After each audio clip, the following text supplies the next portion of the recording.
Hello everyone, I'm Guangxi Li. Today I will present our recent work on variational shadow quantum learning for classification. This work was cooperated with Zixin Song and Qin Wang from Baidu Research. And this work was published on AAAI 2021. Okay, let's begin. First, I will introduce some background about the classification. We know in machine learning, there are supervised learning and unsupervised learning. And classification is one of the most important tasks in supervised learning. And some common classification algorithms contain the SVM and neural networks. And classification is almost everywhere. For example, we want to classify some pictures into dogs or cats. We also want to recognize some handwritten digits into 0, 1, 2, up to 9. And even we want to classify some quantum states, and so on. There are some existing methods for classification. For example, in classical machine learning, there are perception model, the SVM, and neural networks. And in the quantum machine learning, there are similar methods, like the quantum perception model, the quantum SVM, and quantum neural networks. In this work, we will focus on the QNN. Okay, what is QNN? In the NISQ era, the QNN, also named as the Variational Quantum Algorithms, VQA, or Hybrid Quantum Classical Algorithms. A typical QNN structure is shown in this picture. It mainly contains the quantum computer and classical computer. And in the quantum computer, we encode the inputs into a quantum states, and then we apply parameterized quantum circuits, or PQC, to transform these quantum states into other states. Then we measure these quantum states to obtain some Pauli expectations. In the classical computer, we use these measurement outcomes to compute the loss function L of theta and its gradient. And then we update these parameters theta via gradient descent. We repeat this process multiple times until the loss function converges. Then we can obtain the optimal parameter theta. Here the key is the parameterized quantum circuit. Current PQCs for classification are mainly shown in these two pictures. They consist of the single qubit rotation quantum gates and some fixed multiple qubit quantum gates, like the C0 gates and Control Z gates. However, they focus on the whole qubit space, so they will have some drawbacks. The first one is there are too many parameters in these PQCs, and thus the training is hard and costly, because we need to update all of these parameters each by each. The last one is it's easy to have barren plateaus, which is a gradient vanishing problem in QNN. Okay. To overcome these drawbacks, we propose our method, the VSQL. It's mainly motivated by classical shadow, which is using some local shadows is sufficient to predict some quantum properties. Here is the structure of our method. We also have quantum device and classical device. In the quantum device, the main difference is that the PQCs U theta is applied on local qubit space. Here we means we first applied on the first two qubits, and then applied on the middle two qubits, and last the last two qubits. Okay. When we apply these local parameterized quantum circuits to this local qubit space, then we can obtain the corresponding Pauli XX expectations and obtain the local shadows O1, O2, and O3. Then we put these local shadows into a fully connected neural network to do the binary classification. We show that using these local shadows is sufficient to do classification of quantum data. And we also find that a one shadow circuit is like one kernel. And it's similar to the convolutional technique. And sometimes we need more shadow circuits to strengthen the classification capability. Okay.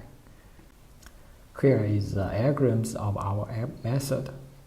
The input is the training data set, which consists of the input quantum state rule and its label y.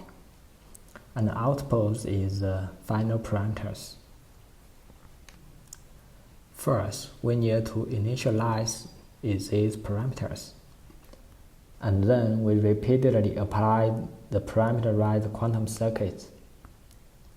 Here, the PQC is local. And then we measure the corresponding Pauli XX expectations to obtain the local shadows. Okay. Finally, we feed these local shadows into fully connected neural networks and compute the loss and update the parameters.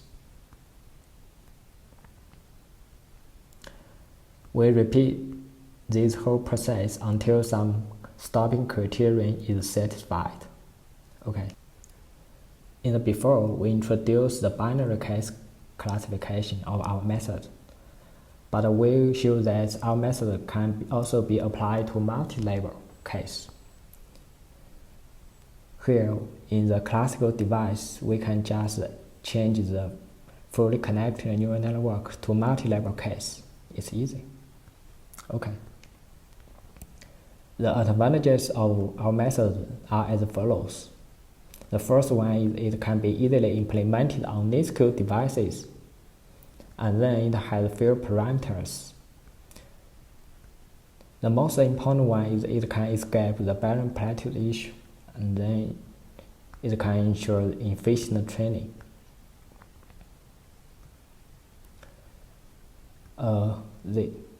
We will introduce this later. Okay. It can also has less noise-induced influence, and it's effective in real-world applications. Okay. Here, we show that our method can escape the barren plateaus in detail. We prove that the variance of the parameters of our method decays exponentially with NQSC rather than the qubit number. Here, the NQSC means the number of qubits of the shadow circuit. So, as long as we choose a small NQSC, then our method can escape the barren plateaus. Okay. In order to see this phenomenon more intuitively, we put the loss landscape in this picture. Here in each picture, two numbers denotes the total qubit number and the NQSC, which is the local qubit number, respectively. So from the first line, we see that if we set the local qubit number as 2, then no matter what the total qubit number is, it will have a larger gradient and has no barren plateaus. But in the second line, if we set the NQSC with a larger one, for example, if we set NQSC as 10, then the loss landscape will actually be a barren plateaus, and it has a very small gradient, so we can't learn anything from this loss. Okay. We also do some numerical experiments. The first one is from this paper. We need to classify these 3 quantum states, psi u, v, and t, and psi t. Okay, the results show that we can exactly distinguish these 3 quantum states. The second one is the classification of m-method digits dataset. We chose 2 digits, 0 and 1.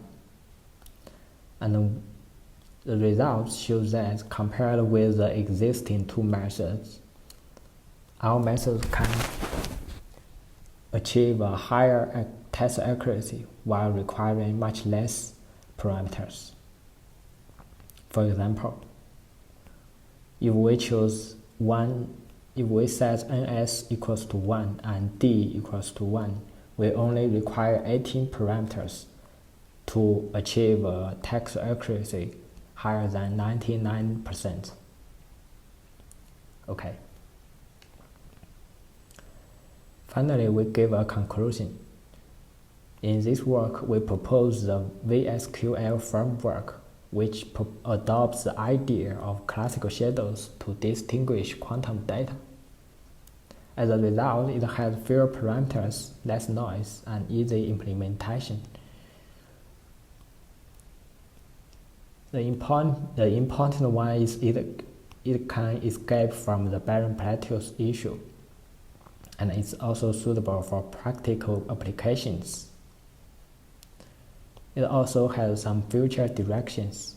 The first one is apply the variational shadow quantum learning to generative models and unsupervised learning. We also can explore some online learning version of our method, and so on. That's all. Thank you.